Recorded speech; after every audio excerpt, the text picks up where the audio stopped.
Yes, sir. What's up, man? You already know the time it is. Your boy J Hill, Mr. J Hill Podcast. We're gonna build a special guest here. This guy, no stranger to the industry, no stranger to the music game. Just dropped the book, 10 Artist Commandments. Yes, sir. Mr. J.R. Mckee is in here. Yes, sir. I pronounced it right? You did. I ain't gonna lie.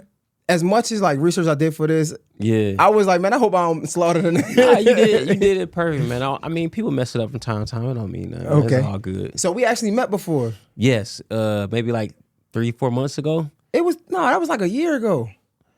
We put an album out in October, so damn, that was a like year ago. Dang, Yeah. bro, time fly. Yeah. So he actually brought LaRussel to my old studio, which was somebody that I really, really wanted to interview. So I really appreciate that. No doubt, bro.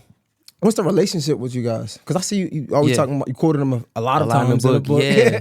So LaRussel was somebody that, I came across on Instagram. I guess if that was October, I came across him early 2022, maybe like March 2022, right? And I was just like, man, this dude is incredible. You know what I mean? He's amazing. So I DM'd him. I want to say 3 months straight. Like I was leaving the comment, yo, check your DM. Like I was doing everything to get in contact with him because he was blowing up. You know what I mean? But I wasn't hitting him because he was blowing up. I hit him because we were talking about the same things. Like we were aligned on our strategy and the way we want to approach the music business. You know what I mean? So I was just, I was like, man, this kid is exactly the type of artist I want to work with. And so I eventually, eventually he got in touch with me. I make content as well, just educating artists. And so eventually he came across my content and reached out to me, and I'm like, duh, I've been trying to get at you for months. So long story short, we ended up connecting, man. We talked a lot, man, probably for about 2-3 months, and we finally were able to come to a deal for us to distribute his album. I own a distribution company. And so we finally able to come to a deal to distribute his album. And so I met you in that album cycle. We were promoting this new album, and so that's I got to come across your podcast and everything you're doing, man. And same situation where it aligns. You know what I mean? What you're doing is amazing. So, we got to meet that way. Yo, how do you negotiate a deal with somebody like that? Somebody so prolific, man. Honestly, not even prolific though. Yeah. Somebody who was like super independent. I mean, prolific is the word, right? But just so the people can know.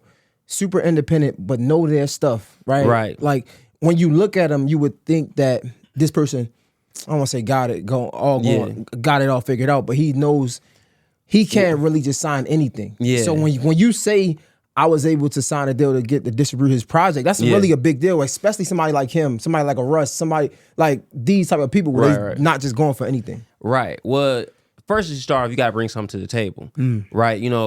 I have my expertise. Me and my team, we're really good at building artist brands. You know what I mean? We're really good at spreading the artist name and kind of forcing them into being, part of the culture. And so we brought a lot to the table, but I think it went back to we aligned.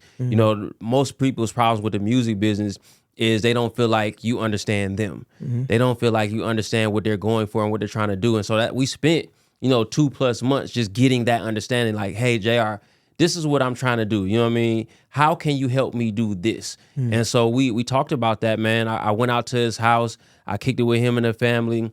And we just got to the point where we said, okay, we align. We know we're going after the same thing. JR, I know you and your team had the expertise. I've seen you do it. Because that's another thing. Like, people are scared to sign a deal with somebody who are just selling them dreams. You know what I mean? Luckily for me, I had things that I had done right then and there that he could look at and say, okay, I watched you do this. I know that you can do what you say you're doing. You're not selling me a dream. And then at the end of it just came down to, LaRussel, what numbers make sense for you?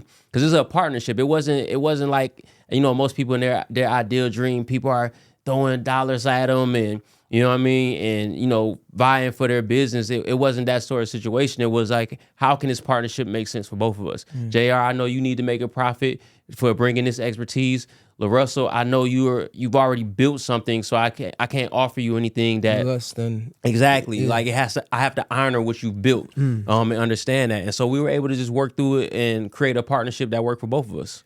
Yo, how hard is it working for somebody like that? Well, working with somebody like that. Because they have their idea of success. You have yours, and like you said, it is a partnership. But most times in these situations, when you have an expertise in something, it's like, bro, let me handle what I know. What I do. But it's like, I do this too. Right, exactly. Because, I mean, the person, wisely so, they don't want to change what they're doing because what they're doing got them there. You know what I mean? But sometimes you got to understand, it got you to this level.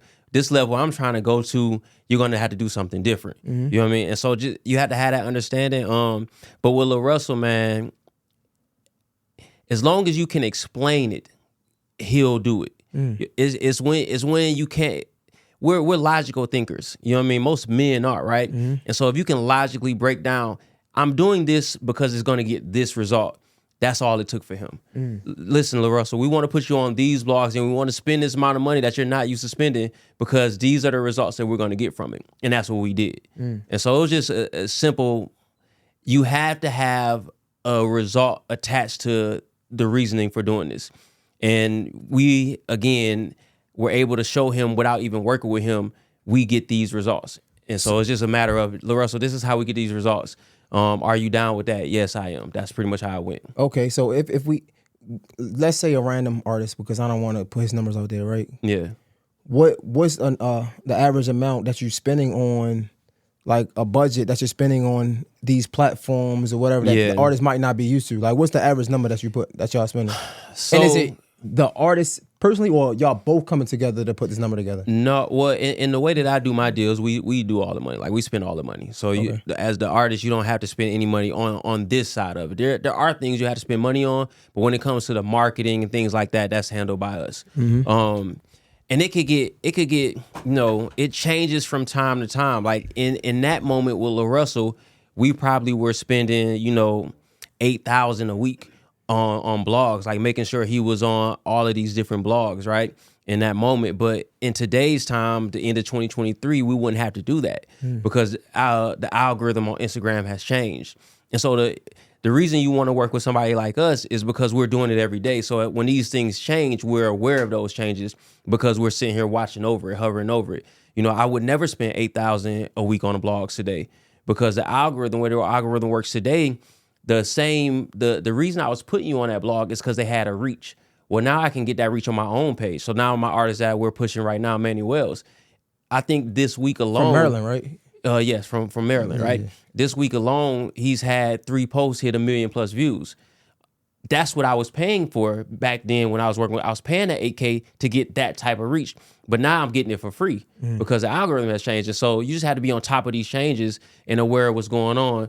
So, but now, instead of spending money on the blogs, I'm spending money on ads. So every one of those posts that get 1 million views, I'll go and I'll back it. I'll put $1,000 to spread it to take it from 1 million to 1.25. You know what I mean? Because its organic reach is gonna slow down eventually. And I wanted to keep reaching. So when it starts to slow down, boom, put 1,000 behind it. Make sure it go a little bit further. More people see it. Talk about that though. Well, shit, you going too fast. Shit. It's dope. It's good. It's good. I just gotta remember.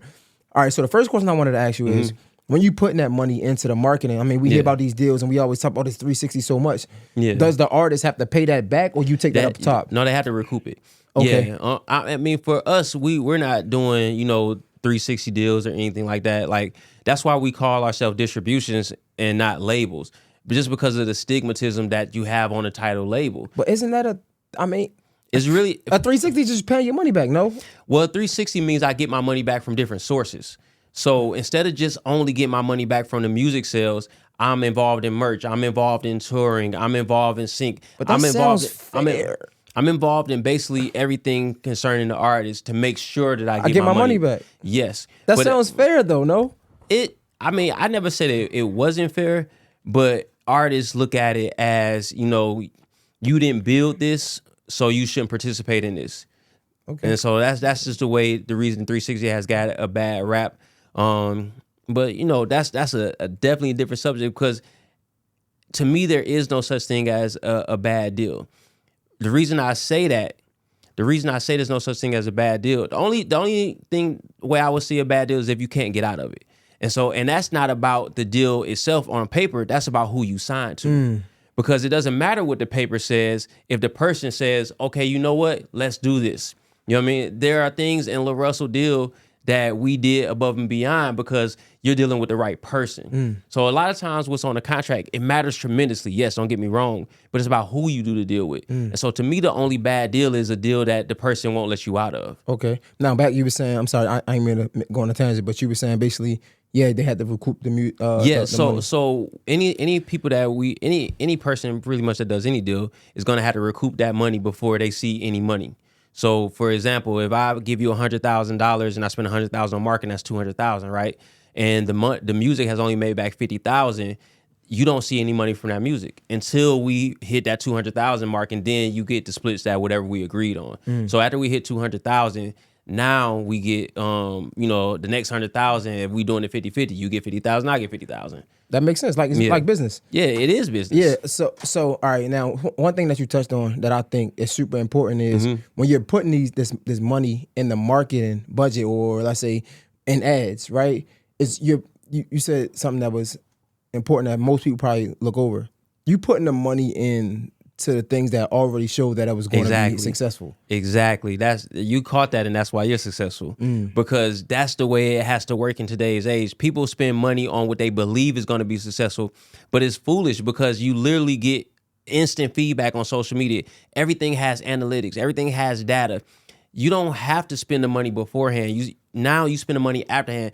Oh, it's working? Back it. Yep. You know what I mean? Versus I believe in this, because truth of the matter is, even though you can have the best gut instinct, you could be the wisest person, you're never going to get it 100% right. And so why even risk it? You know what I mean? I think you said this he got my phone with my notes. It was either chapter 5 or 6 when you was basically saying, don't invest in your feelings. I'm summarizing, invest in the numbers, not your feelings. Basically. Yeah. You invest in the data, not your gut. Yep. You know what I mean? The data is your roadmap. The data is people. Like, people hear the word data and they get lost in the fact that these are human beings. The data comes from human beings. The human beings are telling you what they like.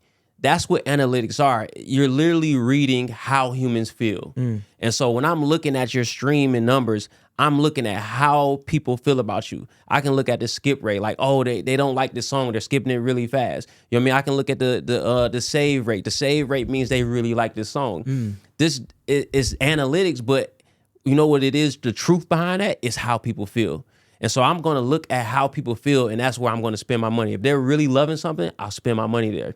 If they're not loving it, all that tells me is, okay, I need to back away from doing this type of content and try this type of content. And that's what I wanted to talk to you about when it came to that quote specifically. Sometimes we see this all the time. Like, sometimes the things that we create, it is not our favorite, but it's really successful, right? But you also talked about like identity in a book as well, right?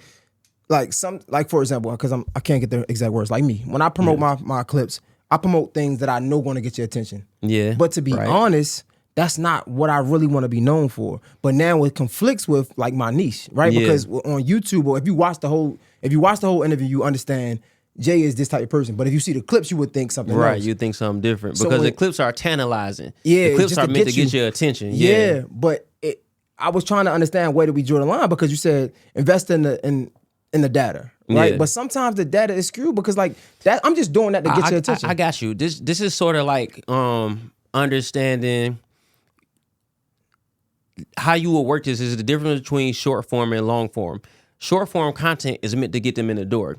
Long form content is meant to build retention. So it's almost like a single versus an album. These short form content, this is a single. I don't want to rap about WAP, but the only way to get you to listen to my album, where I tell you, like, let's say Eve, for example. What was the song where she talked about people, domestic violence? Well, in order to get you to hear this domestic violence song, I got to give you this Rough Riders anthem. You get what I'm saying? Like medicine and the candy almost. Exactly. So you use your long form, your full podcast to show who you are and what you stand for, right? And I'm not saying you shouldn't do that in your short form. You should too, but you're getting them in the door to be able to understand, okay, this is the full me. The long form content, that's your retention. You use short form to get their attention and use long form to gain the retention, to keep them. You know what I mean? So that's the way I would play that. For example, I got a good example. I mean, Manny Wells, we're using these live clips because they're really working on social media, right? But when we put out his album, it's not going to be live. It's going to be the actual music. You know what I mean? And so it's cool. The live clips are working tremendously well. That's bringing them into our world. But once we get them in our world, we'll give them what we really do. And it's kind of like, I think you talk about this in the book too, how Rod Wave had the song, he did the remix, and it wasn't. It didn't do what he would have wanted to do. Right. But then he did that live joint. Right. And it took off. It took off, man. Yeah. I mean, you the thing, and this goes back to just the analytics and not following your gut and following that. You don't know what's going to work. You know what I mean? The music business, all life period is trial and error. You know what I mean? And so when you're in that trial and error process, the people who do the best in life are the people who learn from their mistakes. They don't keep repeating cycles. They're not living the same year over and over, right? Music business, trial and error. You're not making the same content over and over. You're learning and growing as you go. But the thing is, it got so easy to learn because of the analytics. Now, the minute I put something out, if I give it 25 minutes, I'm going to know whether it's going to be successful or not. I'm going to know how people feel about it. And that's going to tell me, okay, do more of this. You know what I mean? And so now my trial and error is almost, cut by 99%. But that's because YouTube kind of messing the game up. With the shorts. Okay. That's not necessarily true when we talking about shorts, right? And maybe this is from a content correct, but this is a great conversation. I love it.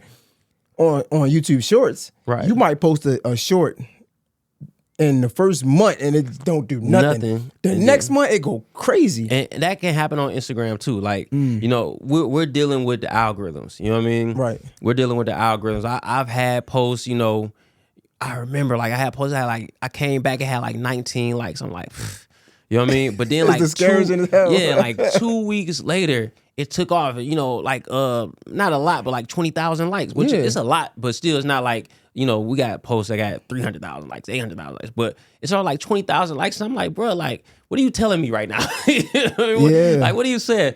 So you can't control the algorithm, but in general, you get the feedback pretty instant. Especially in the beginning. I remember when in the beginning of Instagram, or when people started really getting large amount of numbers, man, I gotta get I think it was I gotta get 100 likes in the first hour or something that. At first it was like that. Now it's bro, I just tell people just post and just work. Because they constantly changing their algorithm. But that's what I'm saying. A person like you, a person like me, who's doing it every day, we're able to see when it changes. Damn, they're doing something different right now. You know what I mean? Like I said, we used to have to use blogs. Now we don't have to use blogs because the algorithm on Instagram will allow you to reach that audience on your own. You know what I mean? So now we getting that for free.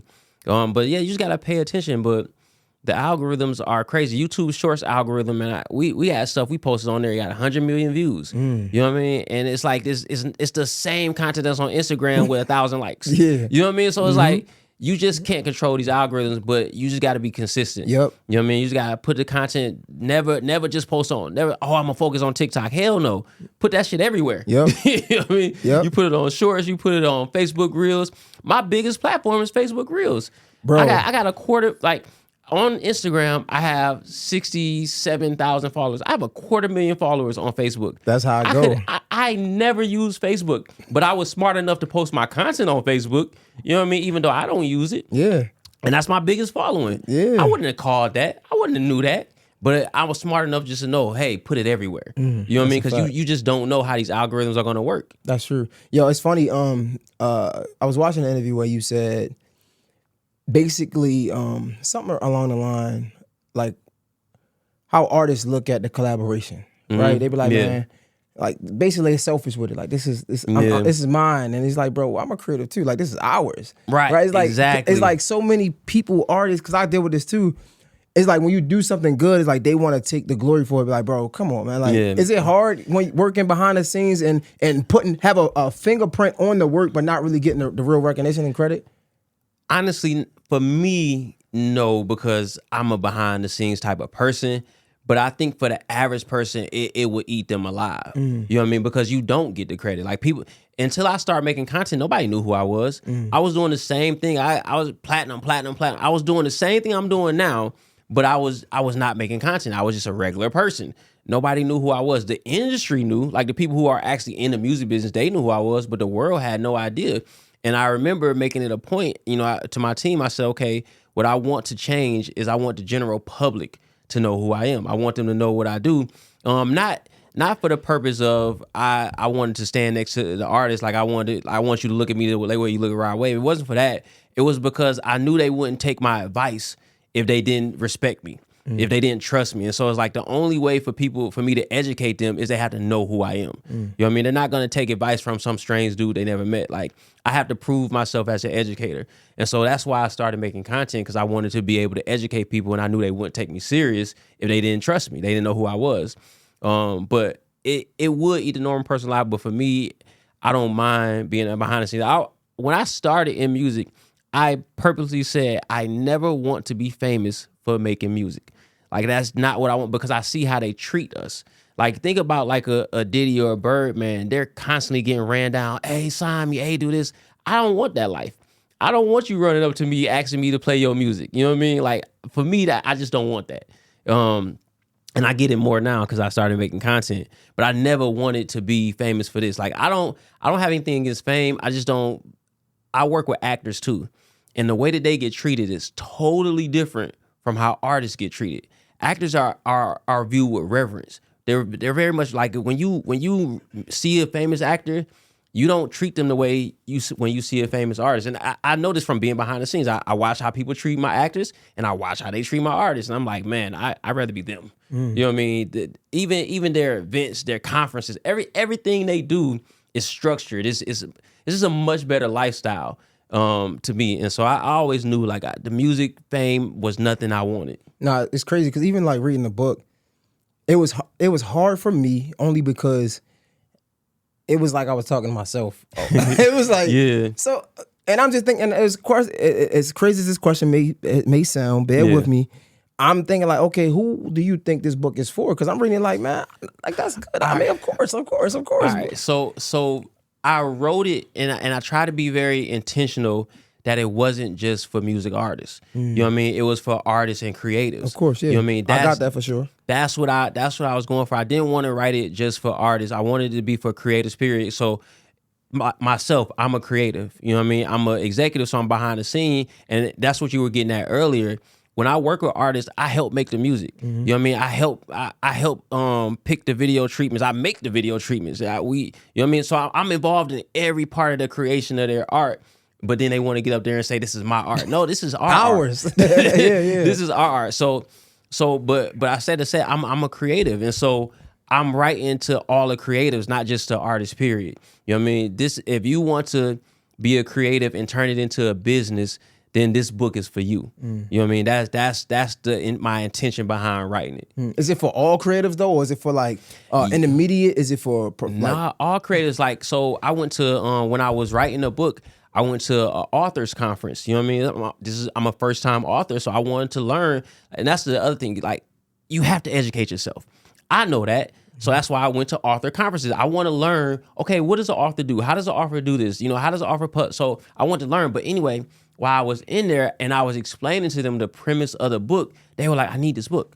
I need this book. So it's like, it's any creative. You could be an author, an actor, obviously a musician, a painter, because we're talking about telling the truth, being authentic, being vulnerable. We're talking about putting yourself out there. As an author, you have to put yourself out. You have to build a brand in today's world for people to take you serious. You know what I mean? And so the book is for everybody that's creative. Speaking of, and I'm gonna tie this back into the book, you helping the artist so much, so hands-on in the creative process, and I'm still getting up there and be like, man, this is mine. It's like, no, this is ours. Yeah. Something that you said in a book that, it's only like two things.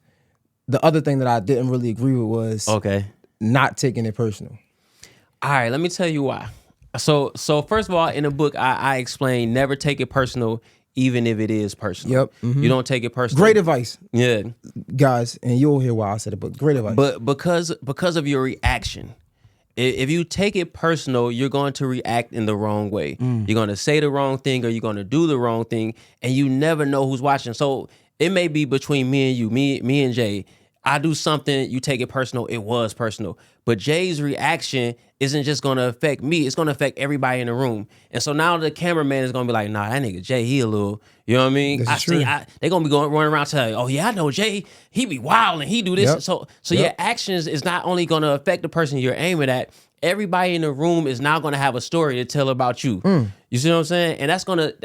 Trust me, if you're the most famous person in the room, they're going to tell that story for the rest of their life. Forever. You know what I mean? And so now that's constantly getting spread about you because you took it personal.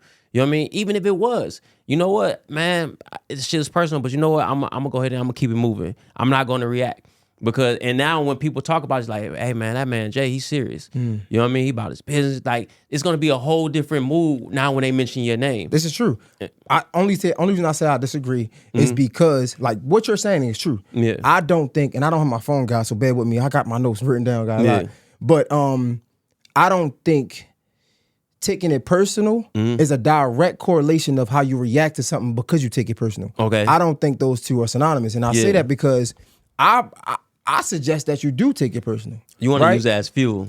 Come on, man. Yeah, you know exactly what I'm going. Yeah. But just because you take it personal does not mean that you have to react. in a way. Okay. You know what I'm saying? I'm with you there. Like, take it personal internally, not externally. For sure, 100%. I get that. I mean, 100%. my no's are the reason I'm here today. You know what I mean? Like, when people told me no, that's what forced me into being an entrepreneur in the music industry versus just being an executive. Come on, man. You know what I mean? Because in the beginning, I started learning about the business. But I only started learning about the business because they wouldn't give me the opportunity. Come on.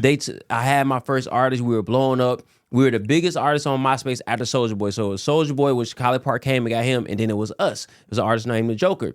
So all the labels came to us. But the difference was College Park was independent. He was a production company. So he grabbed Soulja Boy and took him to Interscope. We didn't have no intermediate. Damn. So all it was this country artist and this country 19-year-old. And so it's like, I'm not signing them. They don't know what they doing. They don't have, you know what I mean? And we would have had a middleman to be somebody who they respected. We would have got the deal. But because it was just us, nobody wanted to give us a deal because we didn't. Look at me, I'm 19. I don't know what I'm doing. You know what I mean? They was looking like, how did he get this artist this big? You know? But so they wouldn't give me the opportunity.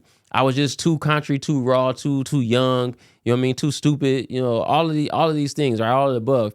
But because of that, I was forced into a situation where I had to figure out, well, how do we make money off of this? I had already built the hype. We were already huge, but we wasn't making no money because I thought that you had to be signed to a label to sell your music.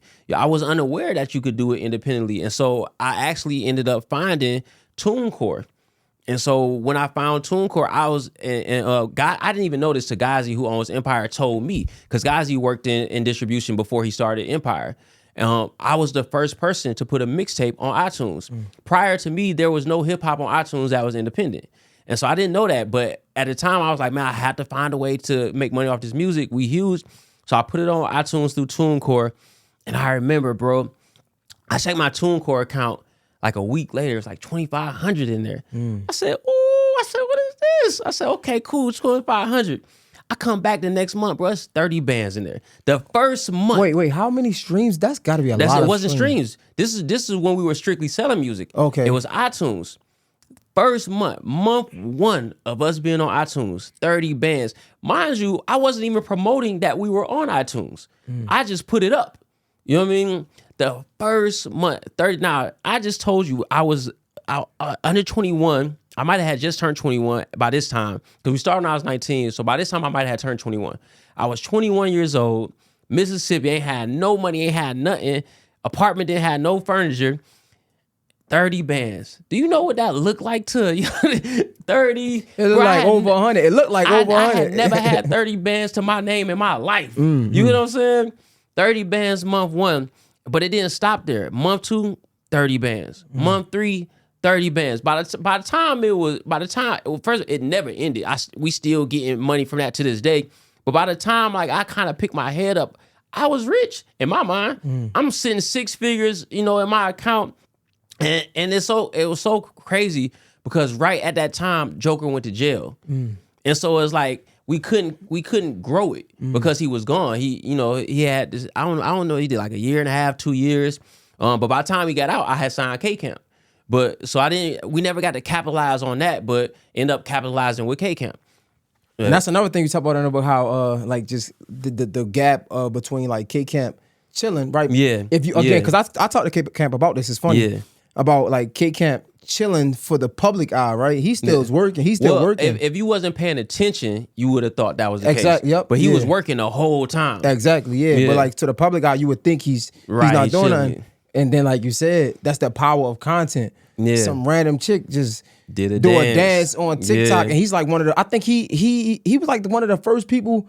Well, he was the biggest trend ever at that time. Yeah, he was the biggest trend like ever. They had a whole situation where they was like he was trying to get like a deal with them. Like it was a whole situation. That was a big deal. It was huge, man. But the point I was making is that the energy you put out will eventually come back to you. And so if you consistently put energy out, at some point it's going to pay off. You may not be responsible for it, and that's how it works. Like, God works in mysterious ways. You know how they say that? Yeah, facts. Bro, you don't know where it's going to come from, but it won't come from anywhere if you're not putting energy out. I wanted to ask you this about that specific point that you made. In this world full of like IG, and not Instagram, but instant gratification, right? Yeah. And in this world, people are full of like just want instant gratification. Is it a time stamp on how long you should wait? Because it's like, man, do you give yourself a day? Like, man, if it don't work by this time, or do you continue to chase this dream when it seems like it ain't working? People have to understand that anything that you want to become a professional in, it takes at least 10 years. Okay. You know what I mean? I gave it 12. Yeah. Well, you keep going. So so this is something I'm just curious. No, I get what you're saying. This is something that I also didn't realize until I looked back on it. I started when I was 19 years old. I didn't get my first major success until I was 28. I was 28 years old when K-Camp blew up. Like all the way blew up. Like I signed him when I was younger than that, but it took some time to blow up, right? So it took me 9 years of being in the industry to get my first major success. You know what I mean? Like anything, like if you're talking about the NBA, NFL, they start training when they're 7, 8 years old. They don't become professional until they're 19, 20. Yep. That's 10 years. A doctor takes 10 years of school before he becomes a doctor. Like everything you want to do that's going to be professional, you're going to need at least 10 years in it before you get to that point where you're like certified, you're good to go. So I don't think anybody should ever stop. I think the two main reasons people quit is because number one, they're not planning. The main reason, number one, they're not planning. And so they have this goal, but they're not paying attention to the milestones along the way. My goal is to have 5 million monthly listeners, but I only have 20,000, so I quit. But the problem is, if you would have had a plan to get you to that 20,000, you would have now had metrics. So it's like, man, I executed my plan and I got to 20,000. Now I know what it takes to get to 20,000. Okay, how can I 5x that to get to 100,000? Okay, boom, I executed the plan. I only made it to 80,000, but I made it a lot of steps further. So now when I have these metrics in place, I can see the success. I can build confidence. In order to win in this world, the number one thing you need is confidence. If you don't believe in a dream, and if you're not confident that you can do it, you're never gonna make it. And what those milestones and those metrics give you is confidence. Like if I go from 20 to 80,000, I'm like, oh, I can do this. You know what I mean? But if I had never had a plan and never went through my plan and saw the metrics of, okay, I went A to Z and got here, I never would have knew like what it took to get there. I wouldn't have any confidence. I'm like, man, I did everything I could. I only made it 20,000 followers. 20,000 monthly listeners. I'm a failure.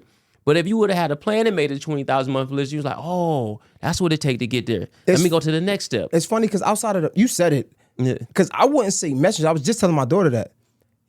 I said is the plan per se, the preparation. Yeah. Preparation builds confidence. It's funny because we just had a goal of like 85 videos a month, right? Okay. And to me, like to everybody else, like that's crazy. To me, it was easy because we had 3 posts a day. We had a plan, and like we literally already had a plan in place. We talked about it. I looked at it. I like, all right, bet we're gonna do 85 a month, right? Because it was already there, right? So so that because I was prepared to do it. I was already doing it. It was I was confident that I could do 85 a month, and I was telling my daughter, well, anything you do, if you prepare, right? It won't be she does dance. It won't be a I don't know if I'm gonna make cuts today. Well, I hope so. It wouldn't be a hope so. I'm like, I know, because you prepared for the moment. For it. Yeah.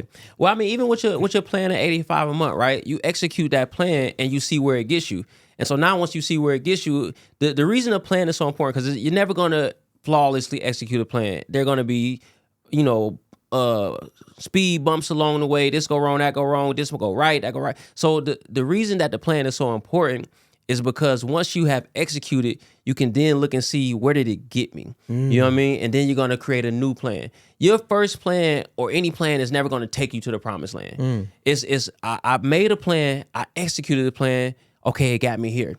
Now I know, okay, let me put together another plan to take it the next steps further. You know what I mean? And so that's why plans are important.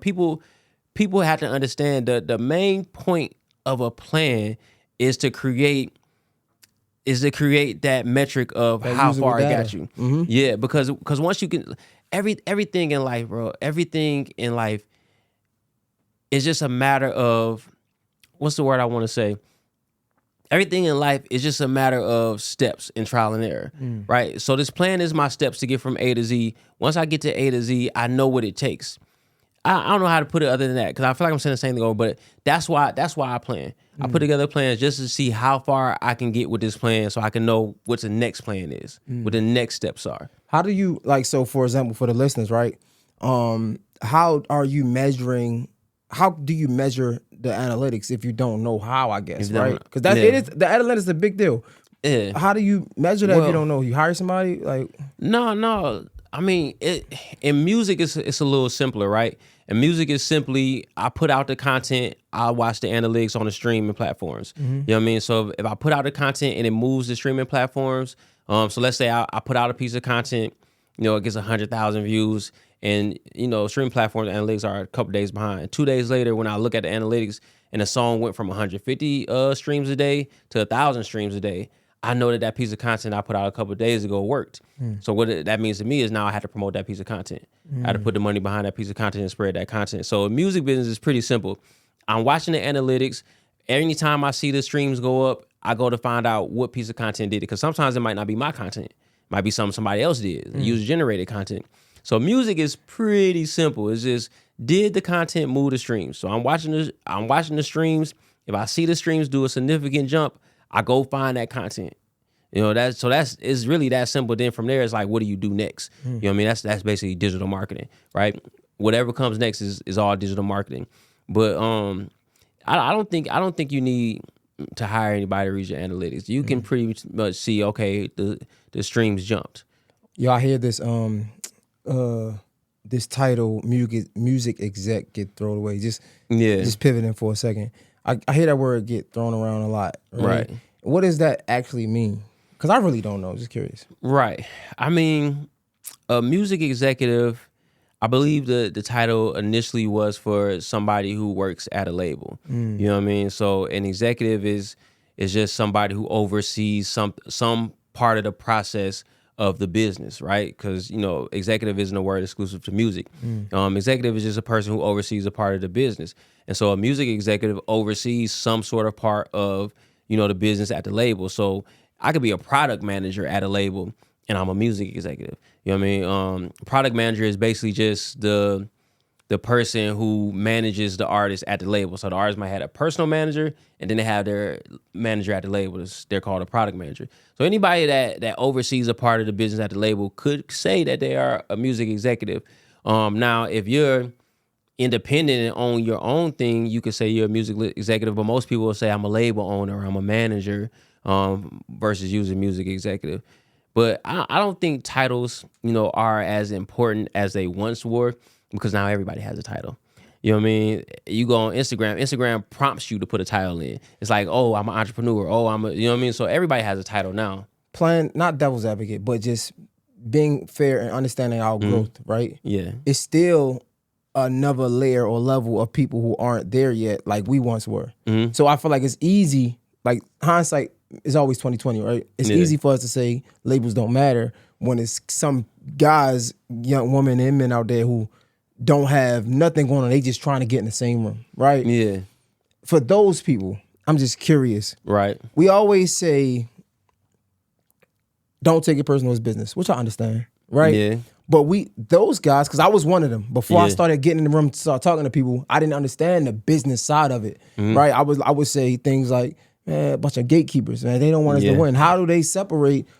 And you can even help me. How do we separate the business part of it from like trying to get an opportunity, because like if somebody had 1 million streams and they lit, you gonna take the call as long as it makes sense. I mean, you know what I'm saying? But if you don't got no motion, I ain't taking the call. And for that person that feel like he has, that feel like he got the keys to success and he can make it, it's like, man, they hating that they gatekeepers. Right. I mean, people say that labels don't matter because now you can take the opportunity into your own hands. You know what I mean? The reasons that labels were so prominent, 10, 15 years ago is because they control media.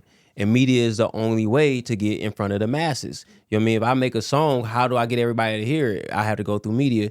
At that point, we were talking about 106 in Park and, the radio stations, right? That's Target, the thing at the little, the little box kiosk, at Target, the kiosk, yeah. Yo, they controlled that. You know what I mean? Literally, like 106 in Park, that was just paid. Like, okay, $20,000 for slot number 9. You know what I mean? So they controlled that media, right? Well, now we are living in a social media era. Labels have zero control over what you see on social media. You know what I mean? Actually, the more control would be the actual social media platforms. They have more control than the labels do. But labels got the money though.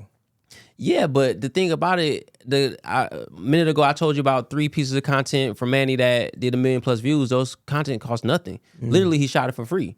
You know what I mean? We didn't spend any money on it for it to hit 1 million views. That was organic. We spent money on it after it slowed down. You see what I'm saying? So why would I need to chase a label when I can post something that I went and shot on my roof and it get 1 million views? Now 1 million people heard my songs, my streams go up. If you look at Manny's streams right now in this very moment, it looks like a rocket ship. You know what I mean? It's just straight up. And so with that being said, what label do I need in this moment? Now the thing is, when you do get to the point where you need that further exposure, you can either figure it out and hire your own people, or you can go to them now with leverage. Because as before, when you didn't have no motion and they did let you in the room and they did say, oh, they're really tough, I want to sign you, you had to accept whatever deal they offer you.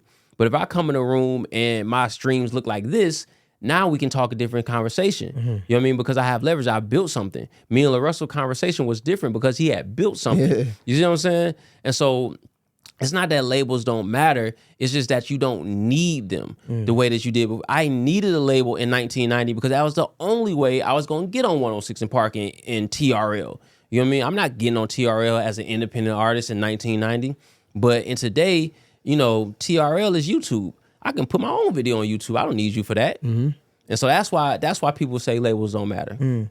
Yo, so I think you we gotta wrap up soon, but something that you said that was so dope. I say it all the time, like basically, like if you want to become something, then like you have to be it. You first. have to be it. Yeah, the word become is be. If you be it, you'll become it. You know what I mean? And so even when people tell me they want to be an A&R, I'm like, go be an A&R. I wish my guy was here, man. He Seven, shout out to Seven. He always said he want to be an A&R. I told him the same thing. I said, bro, you just got to do it, right? Yeah, you got to do it. Anybody want to start a podcast, anybody, and it might sound cliche, but like if you want a TV show, you literally can create a TV show with your iPhone. It's no excuses. Right. You know what I'm saying? It's no excuses. I'm glad you said that because this can be a great marker for me. I'm creating a TV show right now for YouTube. And I'm talking to my producers and they're talking about the TV shows that they're working on now. And one of the reasons they want to do the TV show with me is because we don't need anybody's permission. Like the things that they have to go through to get things done on their platform, they'll never have to go through that with me. I don't need anybody's permission to shoot my content and put it on YouTube. And so hopefully we can take this clip 12 months from now when I have 100,000 subscribers on my TV show. So yeah, but yeah, you don't need permission. You want to be an A&R, be an A&R. All an A&R does is find talent. Why do you need somebody's permission to go find talent? You don't. Go find it on yourself. On your own, you know what I'm saying? And pitch it to people. Send them DMs, whatever. Exactly. But nah, man, I appreciate you. This is great. We could do easily another like 2 hours. Honestly, I swear, because I'm into this. For sure. I appreciate you for pulling up.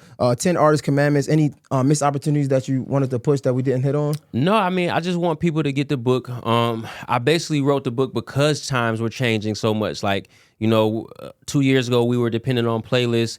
Year after that, we were dependent on TikTok. And this year, honestly, we're just dependent on short form content, period. Posting across TikTok, IG, Facebook, everywhere. Not just because TikTok algorithm has pretty much slowed down. So it's like, it just keeps changing.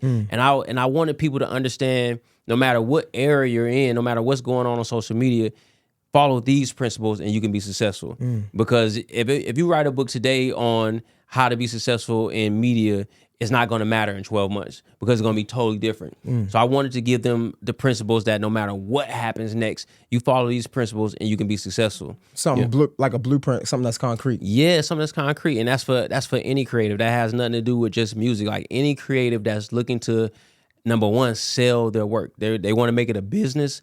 This book is for you. You go read this book, you get the 10 principles on how to create success in business. And I ain't just saying it, man. I stopped on chapter 7. I'm almost done. I think it's like, what, 10, maybe 11 it's 10, chapters? so it's 3 more chapters left. Yeah. Okay. So it's not 11. Well, because it's a chapter before It's the an first introduction. one. Yeah. So come on, man. If I could do it, man, you guys can do it. You know what I'm saying? Yeah, definitely. JR Mckee, man, I appreciate you again. Yeah. For the people that don't know, tell them how to follow you and everything. Right. Well, first of all, you can get the book on Amazon. It is the #1 selling book in the music business right now. So I'm very proud of that, very happy. And obviously, for me, that just means that people are attracting to the message. You know what I mean? So I'm very happy about that. You can get the book on Amazon. You can follow me on Instagram at JR Mckee, MCKEE.co, JRMckee.co.